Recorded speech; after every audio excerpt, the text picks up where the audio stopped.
Olá, alunos do sétimo ano da Escola Padre Federico Viking. Estamos aqui novamente. Dessa vez para a gente ir para a última semana, nossa semana 4 do volume 7. Vai ser o último volume de conteúdo aí. Depois vocês vão ter o PET avaliativo. E hoje a gente vai ver sobre os últimos domínios morfoclimáticos que a gente não viu ainda, né?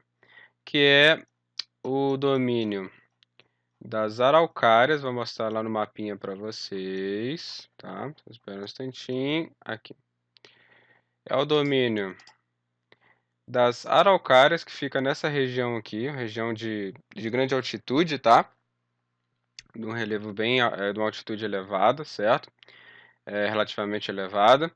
E o domínio das pradarias, que também são conhecidos como campos, ou pampas, né?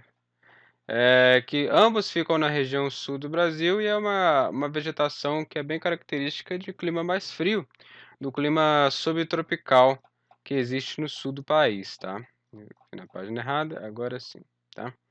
Então, o primeiro que a gente vai ver são os domínios da Araucária, aquele onde estava vermelho naquele mapa, tá? Localizado nas áreas de clima subtropical e tropical de altitude, no Planalto Meridional Sul e nas partes elevadas do Planalto Oriental, apresenta vegetação homogênea, adaptada a temperaturas mais frias. As espécies principais são a araucária, o pinheiro do Paraná, a erva mate e a imbuia, entre outros. O clima subtropical apresenta verões quentes e invernos chuvosos e rigorosos. Nas áreas de maior altitude pode ocorrer a geada e a neve. As chuvas são bem distribuídas ao longo do ano e elevadas amplitude térmica. Então, só um clima que é bem característico do clima subtropical, que é bem parecido com o clima temperado já, é um clima mais puxado para o temperado, onde você tem umas estações do ano relativamente bem definidas, tá? Mais especificamente num verão bem quente e um inverno bastante rigoroso, tá? A divisão de estações do ano são bem definidas, tá? Apresenta solo fértil denominado como terra roxa, originada na decomposição das rochas basálticas com origem vulcânica. O domínio das araucárias sofre a degradação devido à ocupação e uso do solo e extração de vegetal para a produção de papéis e móveis. Tá? Então lá tem esse problema do desmatamento para a construção, já que a madeira é boa, né? Para a construção de móveis e etc. Tá? O domínio dos campos, que é o domínio das pradarias, tá? Conhecido como pradarias ou pampas. Tá? O domínio dos campos, também conhecido como pampas, também se localiza na região do clima subtropical, no sul do país ali, tá? Sua vegetação é formada por herbáceas de pequeno porte, arbustos e gramíneas. Sabe aquela imagem lá do Windows XP que você tem um morrinho e com uma grama? É basicamente aquilo, tá? Uma vegetação bem de pequeno porte mesmo. Só aquelas graminhas, aqueles campos na forma que a gente vê, que a gente imagina na nossa mente, tá? Apresenta um relevo levemente ondulado, podendo ser chamado de coxilhas. Ele está restrito ao estado do Rio Grande do Sul, porém se estende para os países vizinhos, Uruguai e Argentina também. É no Pampa que fica a maior parte do aquífero Guarani. Se não me engano, o maior reservatório de água subterrânea do mundo, da América do Sul, uma coisa assim.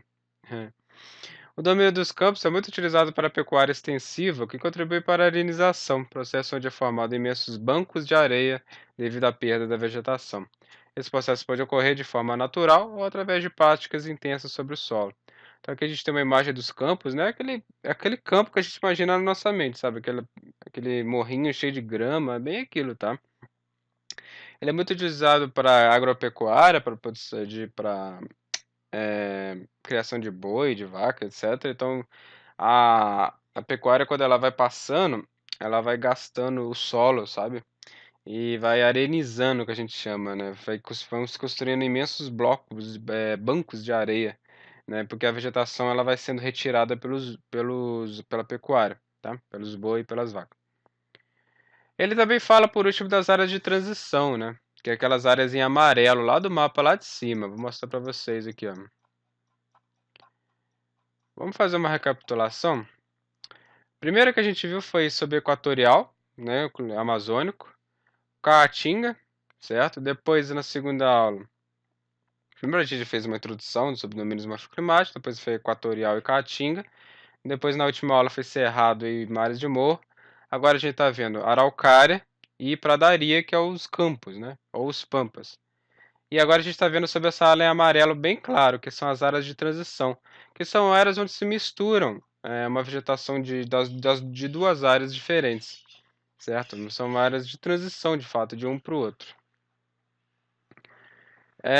Então, são áreas de transição, são áreas de contato entre os domínios morfoclimáticos, podendo apresentar diferentes espécies vegetais, ou seja, formações vegetais de diferentes domínios dentro da mesma área, ou seja, mistura mesmo, tá? Entre as formações existentes, destacam-se as áreas de transição. Quais são as vegetações que se destacam nas áreas de transição? O Pantanal, bem famoso, né, localizado no centro-oeste, Mato Grosso do Sul.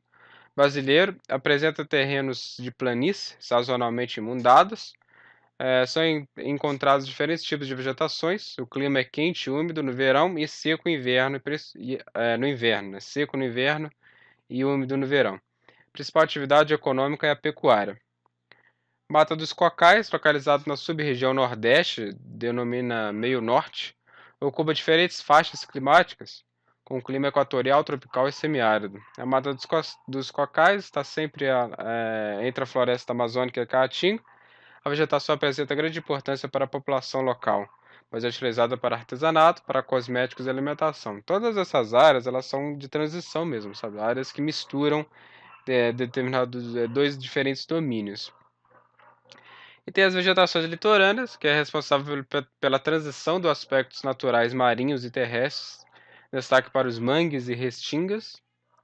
Os mangues apresentam uma vegetação perene, com raízes aéreas, possuem solos alagados e enorme quantidade de matéria orgânica decomposta. As restingas são formadas por plantas adaptadas ao excesso de luz e calor, são espécies rasteiras e próximas às praias. Então ele fez só uma pequena introdução, né, do tipo de vegetação que existe nas praias, principalmente, tá? Que é os mangues e as restingas, né? Só que, vamos para as atividades que eu vou explicar melhor. São somente 3 atividades, tá? Número 1, ele fala para você ler essa notícia de 2016. Rio Grande do Sul tem recorte de frio e 9 cidades registram temperaturas abaixo do 0 grau. O Rio Grande do Sul teve um dia mais frio do ano nesta quinta-feira. Segundo os termômetros oficiais do Instituto Nacional de Meteorologia, INMET, Serafina Correia, na norte, teve mínima de menos 4 graus. Já Vacaria, nos campos de cima da serra, registrou menos 1,6 graus Celsius na madrugada. No entanto, a sensação térmica era de menos 4,2 graus Celsius. O recorte anterior do ano foi menos 0,3 em 18 de maio na mesma cidade. Então, vocês não iam imaginar que existem temperaturas tão baixas no Brasil, né? E no Brasil, na região sul, existem temperaturas abaixo de 0 em determinada época do ano. Geadas, pode até nevar em algumas cidades, né? É raro, mas pode acontecer. A coisa está perguntando, quais são os fatores climáticos que fazem com que as temperaturas no inverno fiquem mais baixas em terras gaúchas? Os fatores climáticos são exatamente esses aqui, ó. Primeiro, a gente está falando de um clima que é chamado de subtropical, que fica nessa região sul, no extremo sul do Brasil. E o principal fator climático responsável por ser frio nessa região é a questão da latitude, certo? A latitude são essas linhas horizontais, certo? E quanto mais próximo ao polo, maior é a latitude. Quanto mais próximo ao Equador, latitude 0, né? Menor é a latitude correspondente. Cada linha tem um número em graus, né? Por isso que a gente chama de latitude. E o que a gente observa aqui, quanto mais próximo ao polo, quanto norte, quanto sul, mais frio vai ficando.